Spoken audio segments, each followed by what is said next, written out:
Hello दोस्तों, मेरा नाम चांदनी है। मेरी शादी मेरे माँ बाप ने एक 55 साल के बूढ़े इंसान के साथ करवा दी और मेरी उम्र महज 22 साल की है।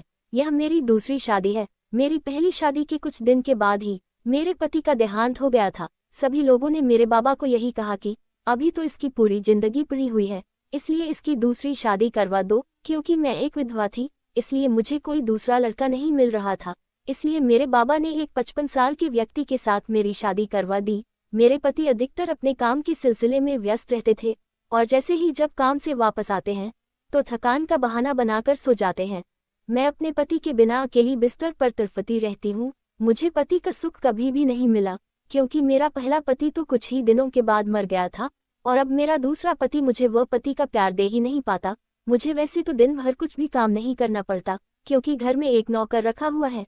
एक दिन हमारे नौकर की तबीयत थोड़ी खराब हो गई, इसलिए वह अपने बेटे को अपनी जगह कुछ दिनों के लिए काम पर भेज दिया था।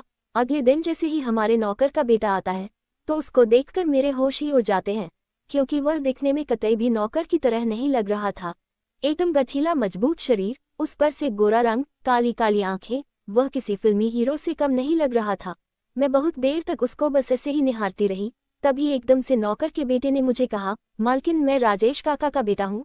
पिताजी ने मुझे यहाँ पर काम करने के लिए भेजा है। पिताजी की तबीयत थोड़ी खराब है, इसलिए वह कुछ दिन काम नहीं कर सकते। मैंने राजेश काका के बेटे को घर के भीतर बुलाया और खुद जाकर मैं कुर्सी पर बैठ गई। मैंने राजेश काका के बेटे से काफी इतराते हुए पूछा, तुम्हारा नाम क्या है और तुम्हें काम के सिवाय क्या क्या करना आता है? तभी राजेश काका के बेटे ने कहा, मालकिन, मेरा नाम दिनेश है। मैं घर का सारा काम काज बहुत ही अच्छे से कर लेता हूँ। तभी मैंने दिनेश की तरफ शरारत भरी हंसते हुए कहा, अच्छा, घर का काम तो कर लेते हो, ठीक है, लेकिन तुम्हें यहाँ मालूम है ना, घर का काम करने से ज्यादा जरूरी अपने मालिक और मालकिन को खुश करना होता है। क्या तुम अपनी मालकिन को खुश कर पाओगे? तभी दिनेश ने हैरानी के साथ मुझसे कहा, मालकिन, मैं अपना काम पूरी ईमानदारी के साथ करूंगा और कोशिश करूंगा कि आप लोग मेरे काम से खुश रहे। फिर मैंने दिनेश को उसका काम समझा दिया। अपना काम पता चलने के बाद दिनेश फौरन ही अपने काम पर लग गया।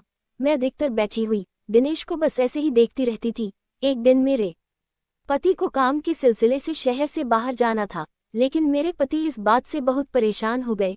जब मैंने उनसे उनकी परेशानी की वजह पूछी तो उन्होंने मुझसे कहा कि पहले जब भी मैं काम के सिलसिले में बाहर जाया करता था तो मैं राजेश काका को तुम्हारे पास छोड़ जाया करता था। मुझे किसी भी तरह की कोई फिक्र नहीं होती थी। राजेश काका का नाम सुनते ही मैंने अपने पति से कहा, अरे कोई बात नहीं, राजेश काका नहीं है तो दिनेश तो है ना। दिनेश रात को मेरे पास रह लेगा, आखिर वह भी तो हमारा नौकर है। वह मेरा ध्यान रख लेगा और उसके होते हुए आप फिक्र क्यों करते हैं? मैं अपना ख्याल अपने आप रख लूंगी। फिर मेरे पति दिनेश को उसका काम समझाकर और उसे हिदायत देकर कि वह मुझे कहीं पर भी ना जाने दो और मेरी सारी बातें माने, वह काम के लिए निकल गए। अपने पति के जाने के बाद मैं अपने रूम में आराम से लेट गई। मैं अपने बिस्तर पर लेटे लेटे तड़प रही थी। मुझे समझ नहीं आ रहा था कि मैं दिनेश को किस तरह से अपने दिल की बात बताऊं। मैं दिल ही दिल दिनेश को चाहने लगी थी। जब से मैंने दिनेश को देखा, मेरे दिल और दिमाग में बस दिनेश का ही ख्याल आता रहता है। मैंने दिनेश को कितनी बार अपने दिल की बात बताने की कोशिश की, लेकिन दिनेश अधिकतर मेरी ऐसी बातों को अनसुना कर दिया करता था और आगे बढ़ जाया करता था। मुझे समझ नहीं आ रहा था कि मैं दिनेश को किस तरह से अपने नजदीक लेकर आऊं। फिर मेरे दिमाग में एक विचार आया। मैं फौरन अपने बिस्तर से उठी और रूम से बाहर निकलकर सीढ़ियों से उतरने लगी, क्योंकि मेरा रूम ऊपर है और दिनेश नीचे किचन में सोता है।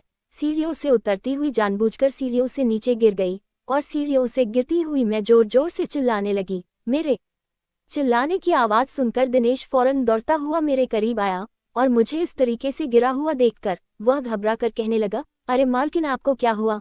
मैंने रोते हुए दिनेश से कहा, दिनेश, मैं नीचे पानी पीने के लिए आ रही थी तो अचानक से मेरा पाँव फिसल गया और मैं सीढ़ियों से नीचे गिर गई। मुझे बहुत दर्द हो रहा है, मैं उठ भी नहीं पा रही हूँ। दिनेश ने मेरी हालत को देखकर मुझसे कहा, मालकिन, आप हौले हौले करके उठने की कोशिश कीजिए और अपने रूम में चलिए, फिर मैं फौरन डॉक्टर को बुलाकर ले आता हूँ।